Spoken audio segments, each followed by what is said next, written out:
Hello students. तो हम study कर रहे थे सेकेंड पेपर का फर्स्ट यूनिट स्पेक्ट्रोस्कोपी, जिसके फर्स्ट लेक्चर में हमने स्पेक्ट्रोस्कोपी का इंट्रोडक्शन देखा कि स्पेक्ट्रोस्कोपी क्या है, और ये जाना कि स्पेक्ट्रोस्कोपी एक एडवांस टेक्निक है जिसके द्वारा हम कंपाउंड का आइडेंटिफिकेशन करते हैं, उसका प्यूरिफिकेशन का इन्फॉर्मेशन हम लेते हैं, उसके बारे में जो उसका स्ट्रक्चर इल्यूसिडेशन है उसके लिए भी स्पेक्ट्रोस्कोपी टेक्निक का यूज़ किया जाता है। और इस स्पेक्ट्रोस्कोपी में ये जो स्टडीज़ हैं वो उन कंपाउंड्स के स्पेक्ट्रा के आधार पर किया जाता है, और वो जो स्पेक्ट्रा है वो स्पेक्ट्रा इलेक्ट्रोमैग्नेटिक रेडिएशंस और कंपाउंड के बीच के इंटरेक्शन की वजह से प्राप्त होता है। और हमने देखा कि इलेक्ट्रोमैग्नेटिक रेडिएशंस क्या हैं, जिसमें हमने कहा कि उनका जो नेचुरल सोर्स है वो सूर्य है, और वहाँ से जो इलेक्ट्रोमैग्नेटिक रेडिएशंस आ रही हैं उनको हम एनर्जी सीक्वेंस में रखें तो एक ये सीक्वेंस बनता है जिसमें कॉस्मिक रेज हैं वो सबसे अधिक एनर्जी वाली हैं और रेडियो वेव सबसे कम एनर्जी वाली है। इनका जो एनर्जी है वो क्वांटाइज्ड फॉर्म में होता है, जिसे हम मैक्स प्लांक का जो रिलेशन है E=H/ν या hc/λ, इस रिलेशन के द्वारा रिप्रेजेंट करते हैं। एनर्जी को हम लैम्डा के रूप में या वेव नंबर के रूप में या फ्रीक्वेंसी के द्वारा रिप्रेजेंट कर सकते हैं। और जो मटेरियल है या कंपाउंड है वो मॉलिक्यूलर फॉर्म में भी लिया जा सकता है और एटॉमिक फॉर्म में भी लिया जा सकता है।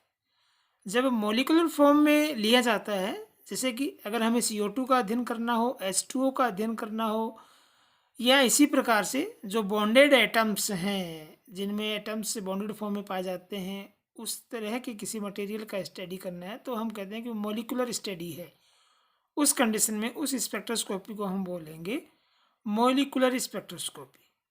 अगर हमें किसी एटम के बारे में जानकारी लेनी है, फॉर एग्जांपल हाइड्रोजन के बारे में हमें स्टडी करनी है, तब हम वहाँ पर जो सैंपल है या कंपाउंड है वो एटॉमिक फॉर्म में लेंगे। उस कंडीशन में स्पेक्ट्रोस्कोपी को हम कहेंगे एटॉमिक स्पेक्ट्रोस्कोपी। जैसे कि पूर्व की जो क्लासेज हैं स्कूल लेवल पर, वहाँ पर आप लोगों ने हाइड्रोजन स्पेक्ट्रम के बारे में स्टडी किया और उससे हमें हाइड्रोजन के बारे में जानकारी मिलती है। तो हमने देख लिया कि जो कंपाउंड है या मटेरियल है उसकी नेचर के अकॉर्डिंग स्पेक्ट्रोस्कोपी दो प्रकार की हो गई, मॉलिक्यूलर स्पेक्ट्रोस्कोपी और एटॉमिक स्पेक्ट्रोस्कोपी। इलेक्ट्रोमैग्नेटिक रेडिएशंस के साथ ये जब इंटरेक्शन करते हैं, इलेक्ट्रोमैग्नेटिक रेडिएशंस और जो मटेरियल है इसका इंटरेक्शन होता है, उस इंटरेक्शन के अकॉर्डिंग स्पेक्ट्रोस्कोपी को फिर हम वापस दो ब्रांचेज में डिवाइड कर सकते हैं। जैसे हम यहाँ क्लासिफिकेशन के बारे में बात करें तो हमने कहा कि स्पेक्ट्रोस्कोपी को हम कह सकते हैं कि ये मॉलिक्यूलर स्पेक्ट्रोस्कोपी हो सकती है या एटॉमिक स्पेक्ट्रोस्कोपी हो सकती है। और इनमें से मॉलिक्यूलर स्पेक्ट्रोस्कोपी या एटॉमिक स्पेक्ट्रोस्कोपी में जो स्पेक्ट्रा हम रिकॉर्ड करते हैं वो स्पेक्ट्रा रिकॉर्ड करने के जो मोड है, जो तरीका है, वो दो प्रकार का हो सकता है। हमें करवाना तो इंटरेक्शन ही है इलेक्ट्रोमैग्नेटिक रेडिएशंस और मटेरियल का, लेकिन वो इंटरेक्शन कराने का जो तरीका है उसके अकॉर्डिंग ये मॉलिक्यूलर स्पेक्ट्रोस्कोपी या एटॉमिक स्पेक्ट्रोस्कोपी, ये दोनों ही दो प्रकार की हो सकती हैं। तो यहाँ हमारा जो टारगेट है वो मॉलिक्यूलर स्पेक्ट्रोस्कोपी है। तो ये अब्जॉर्प्शन स्पेक्ट्रोस्कोपी हो सकती है या एमिशन स्पेक्ट्रोस्कोपी भी हो सकती है। तो ये अब्जॉर्प्शन स्पेक्ट्रोस्कोपी या एमिशन स्पेक्ट्रोस्कोपी किस प्रकार से है, एटॉमिक स्पेक्ट्रोस्कोपी का क्लासिफिकेशन भी हम इस प्रकार से कर सकते हैं। अब्जॉर्प्शन स्पेक्ट्रोस्कोपी में हम मुख्य रूप से इसी प्रकार की स्पेक्ट्रोस्कोपी को कंसिडर करते हैं या यही टेक्निक अप्लाई करते हैं। तो इसमें हम जो तरीका है एनालिसिस का या स्पेक्ट्रा प्राप्त करने का वो इस प्रकार से है कि यहाँ पर जैसे ये सैंपल ट्यूब है, इस सैंपल ट्यूब के अंदर हम जो सैंपल है जिस कंपाउंड का हमें स्टडी करना है उसको हम यहाँ पर फिल कर लेते हैं। इस सैंपल ट्यूब के ऊपर जो इलेक्ट्रोमैग्नेटिक रेडिएशंस है उन इलेक्ट्रोमैग्नेटिक रेडिएशंस को हम आपतित करवाते हैं। ये इलेक्ट्रोमैग्नेटिक रेडिएशंस है।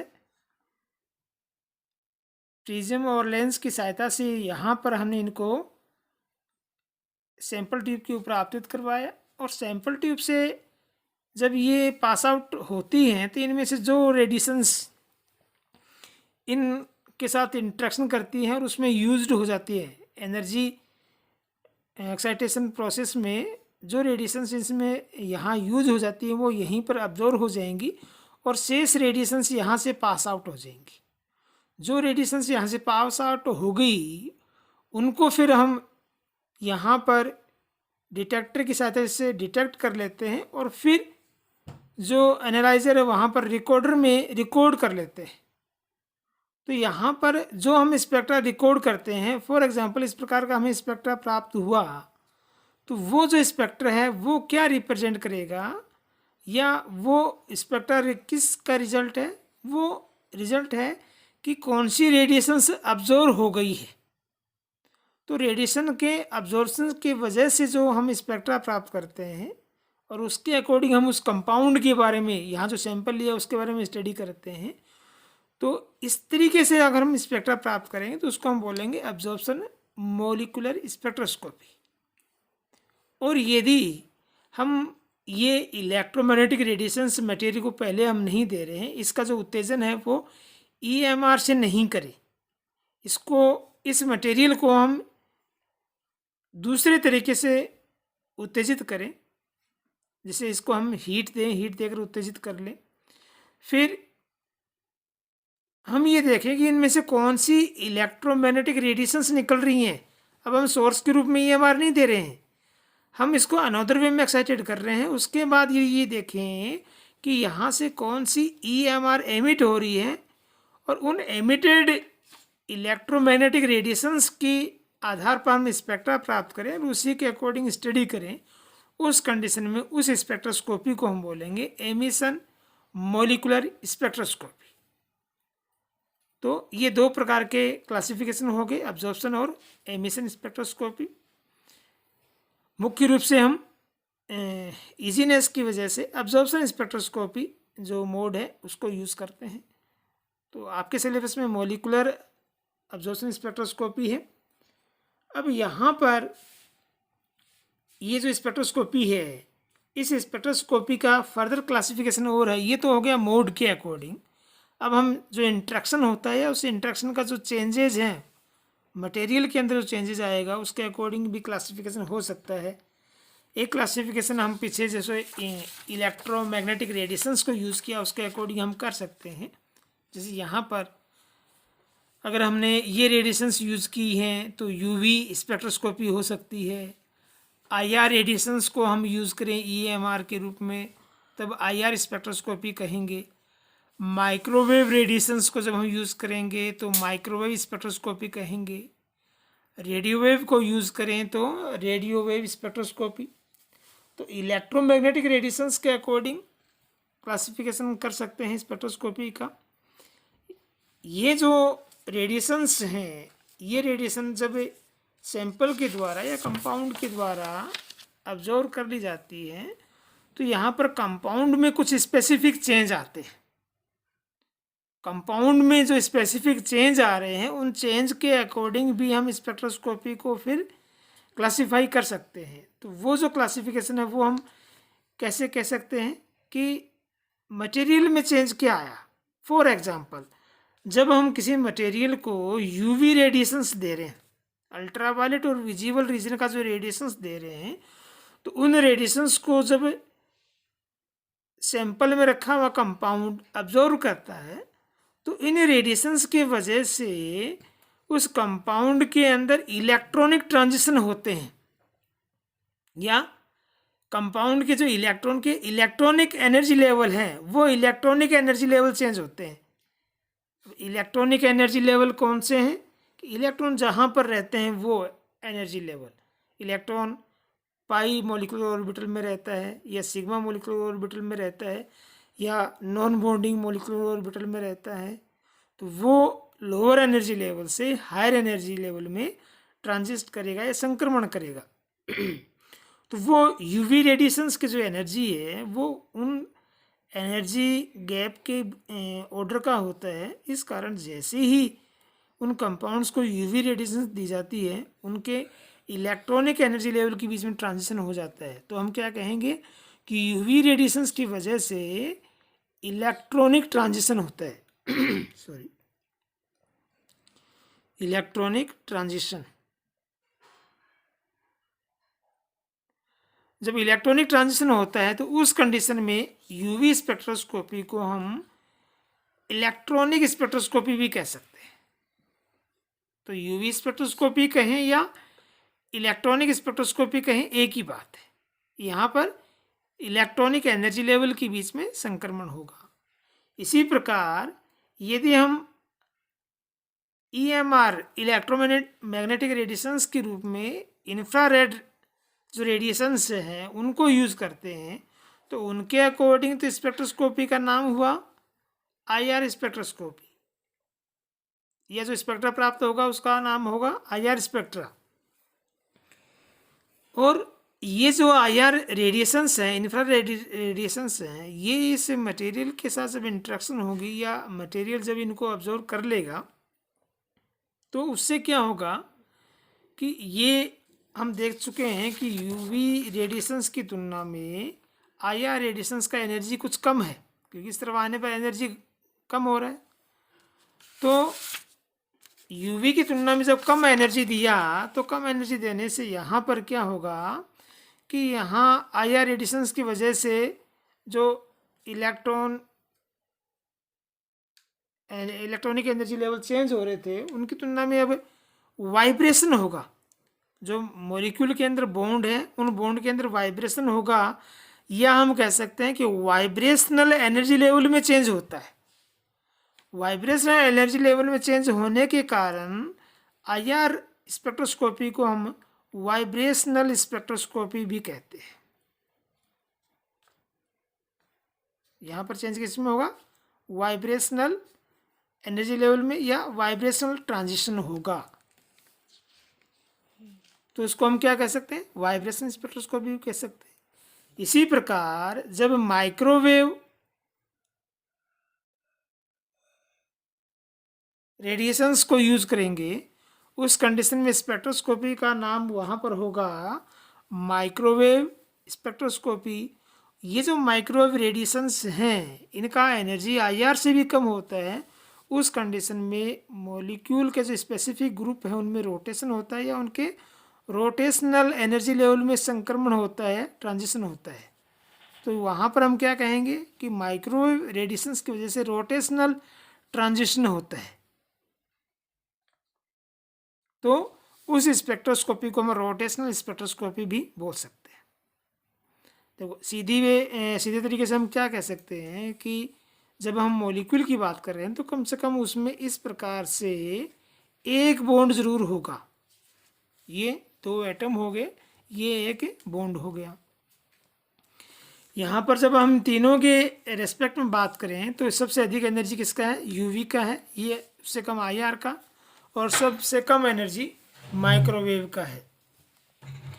तो यहाँ पर जब हम इस बॉन्ड को या इस मॉलिक्यूल को एनर्जी दे रहे हैं तो हम यहाँ पर इस बॉन्ड को स्प्रिंग के रूप में काउंट कर सकते हैं कि ये स्प्रिंग की तरह है। ये जो बॉन्ड है वो बॉन्ड इस प्रकार से स्प्रिंग की तरह है।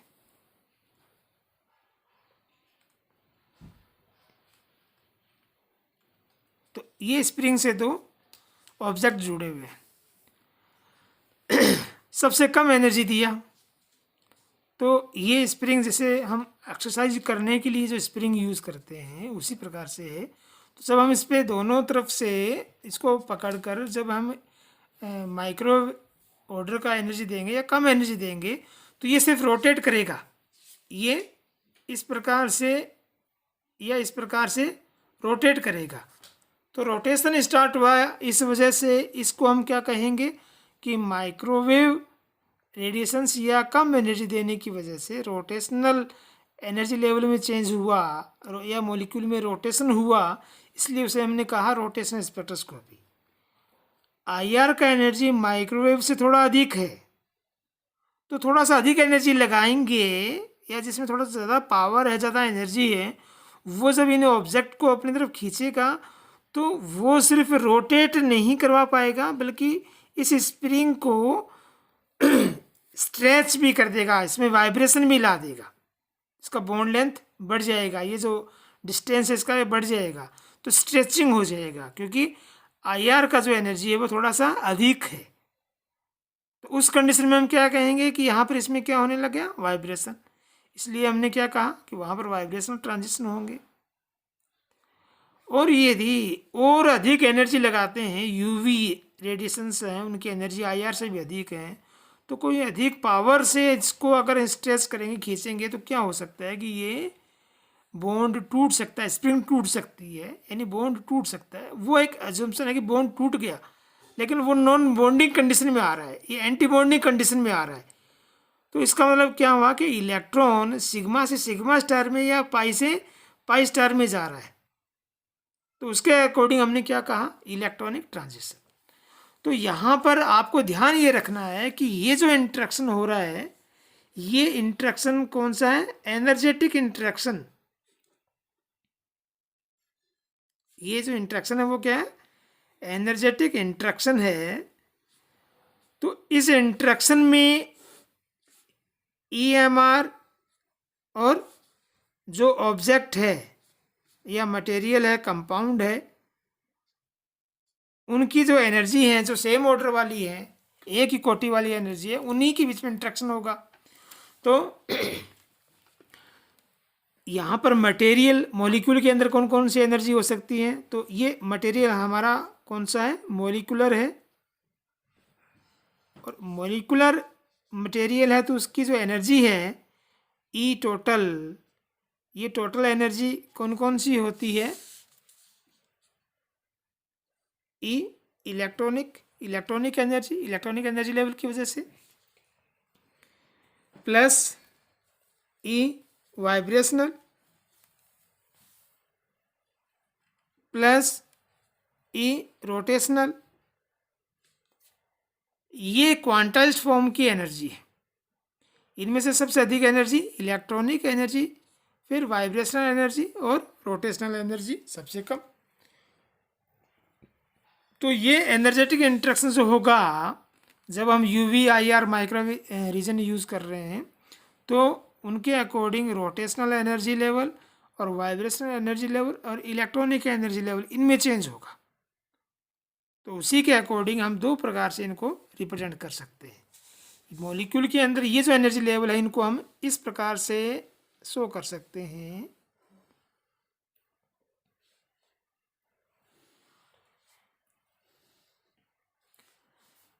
ये जैसे इलेक्ट्रॉनिक एनर्जी लेवल है, इनके अंदर ये वाइब्रेशनल एनर्जी लेवल है,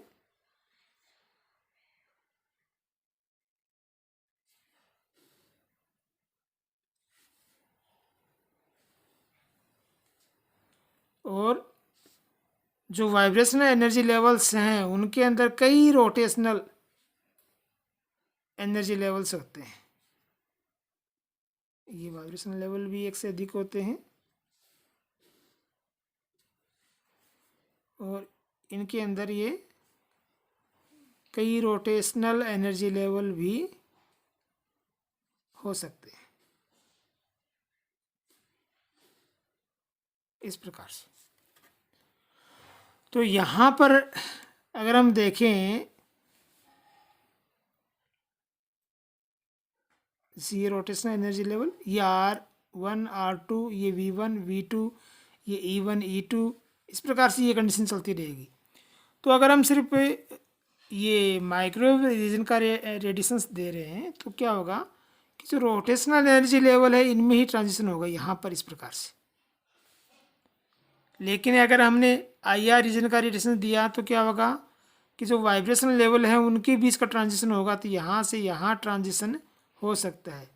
और एक वाइब्रेशन लेवल से जब दूसरे वाइब्रेशन लेवल में जाएंगे तो वहाँ पर उनके बीच में इस प्रकार से कई रोटेशनल एनर्जी लेवल्स हैं तो उनमें भी चेंज होगा। तो वाइब्रेशन लेवल के साथ में रोटेशनल एनर्जी लेवल में चेंज हो सकता है। और यदि हमने यूवी रीजन का रेडिएशन दिया है तो इलेक्ट्रॉनिक ट्रांजिशन होगा, दैट मीन्स यहाँ से यहाँ ट्रांजिशन होगा। और जब यहाँ से यहाँ ट्रांजिशन हो रहा है तो उनके दौरान रोटेशनल और वाइब्रेशन दोनों ट्रांजिशन भी उनके अंदर हो सकते हैं। तो इस प्रकार से मॉलिक्यूलर एनर्जी लेवल में चेंज होता है। उसके अकॉर्डिंग हमें कई प्रकार के स्पेक्ट्रा प्राप्त होते हैं और उन स्पेक्ट्रा का अलग अलग यूजेज होता है, इस कारण उनका अलग अलग हम स्टडी करते हैं। आपके सिलेबस में मुख्य रूप से यूवी या इलेक्ट्रॉनिक स्पेक्ट्रोस्कोपी और आईआर वाइब्रेशनल स्पेक्ट्रोस्कोपी सिलेबस में है। तो नेक्स्ट क्लास में हम यूवी स्पेक्ट्रोस्कोपी का डिटेल स्टडी करेंगे। आज के इस लेक्चर में इतना ही। Okay, thank you.